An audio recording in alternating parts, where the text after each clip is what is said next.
नमस्ते बन्दगी सबैमा। आजको दिन शुभ रहोस् सबैको जीवनमा। आजको दिन शुभ रहोस् सबैको जीवनमा।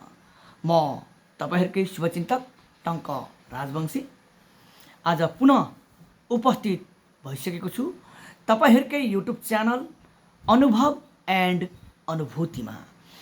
र आज म एउटा कविता वाचन गरेर तपाईहरुलाई सुनाउन गइरहेको छु। जुन कविता चाहिँ कविता संग्रह अर्थहीन आँखाहरूबाट वाचन गर्न गइरहेको छु र यो कविता संग्रह 2060 सालमा बाणी प्रकाशन विराटनगरबाट प्रकाशित गरिएको हो र यस संग्रहका लेखक कृतिका लेखक म स्वयं टंक राजवंशी हुँ र त्यही कविता संग्रह अर्थहीन आँखाहरूबाट एउटा कविता वाचन गर्न गइरहेको छु जुन कविताको शीर्षक रहेको छ बोलिरहेका छन् मौन तस्बिरहरू। कालो नीलो आकाशको रंगहरूले रंगिरहेका छन् मौन तस्बिरहरू। धमिलो चम्किलो धुलित पदार्थले पोतिरहेका छन् मौन तस्बिरहरू। कोरिएर होस् या त लछार पछारले कुजिएर सजिरहेका छन् ती मौन तस्बिरहरू। पोस्टरमा होस् या त सहर बजारको सटर सटरमा टाँसिएर बोलिरहेका छन् ती मौन तस्बिरहरू। पोस्टरमा होस् या त सहर बजारको सटर सटरमा टाँसिएर बोलिरहेका छन् ती मौन तस्बिरहरू। बोलिरहेका छन् ती मौन तस्बिरहरू। कहिले काहीँ आफै आफै खुसियालीमा हराइरहन्छन् ती मौन तस्बिरहरू।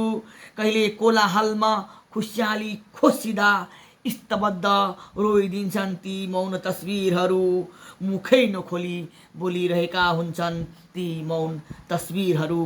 मान्छेको पर्दाभित्र पर्दा बाहिरको परिमार्जनसँगै कुराकानी गरिरहेका हुन्छन् ती मौन तस्बिरहरू। मान्छेको पर्दा बाहिर र पर्दा भित्रको परिमार्जनसँगै बोलिरहेका हुन्छन् ती मौन तस्बिरहरू। बोलिरहेका हुन्छन् ती मौन तस्बिरहरू। पत्र पत्रिकाहरूमा पल्टिरहेका छन् ती मौन तस्बिरहरू। पुस्तकको ठेलीमा कोचिएर ठाउँ ठाउँमा पछारिँदै भ्रमण गरिरहेका छन् ती मौन तस्बिरहरू। अक्षर बनेर कविता काव्यहरूमा बोलिरहेका छन् ती मौन तस्बिरहरू। शब्द शब्द मिलाई रचनाको व्यञ्जनमा बोलिरहेका छन् ती मौन तस्बिरहरू। अक्षरहरू बनेर कविता काव्यहरूमा बोलिरहेका छन् ती मौन तस्बिरहरू। शब्द शब्द मिलाई रचनाको व्यञ्जनमा बोलिरहेका छन् ती मौन तस्बिरहरू। शब्द शब्द मिलाई रचनाको व्यञ्जनमा बोलिरहेका छन् ती मौन तस्बिरहरू। बोलिरहेका छन् ती मौन तस्बिरहरू। आफ्नो स्वार्थभन्दा माथि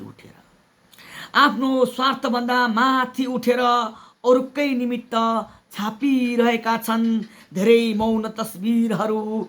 कसलाई कस्तो तस्बिर चाहियो आफ्नै आफ्नै स्वार्थपूर्तिका लागि छापिरहेका छन् मौन तस्बिरहरू। राम्रो दृश्यमा होस् या त नराम्रो दृश्यमा। राम्रो दृश्यमा होस् या त नराम्रो दृश्यमा अनगिन्ती रूपमा छापिरहेका छन् ती मौन तस्बिरहरू। मान्छेको आँखासँग बोलिरहेका छन् ती मौन आवाज रूपी मौन तस्बिरहरू। मान्छेको आँखासँग बोलिरहेका छन् ती मौन आवाज रूपी मौन तस्बिरहरू। ती मौन आवाज रूपी मौन तस्बिरहरू। ती मौन आवाज रूपी मौन तस्बिरहरू। धन्यवाद। कविता तपाईलाई कस्तो लाग्यो तपाईले प्रतिक्रिया दिनुहोला ताकि आगामी दिनमा मैले पनि केही सुधार गर्न सकूँ, केही नयाँ ल्याउन सकूँ। तपाईहरुले यसमा हेर्नुभएका, देख्नुभएका, सुन्नुभएका त्रुटिहरूलाई केलाएर अवलोकन गरेर केही सुझाव दिनुहोला, सल्लाह दिनुहोला भन्ने मेरो अभिप्राय रहेको छ। र यति भन्दै म आज बिदा लिन चाहन्छु।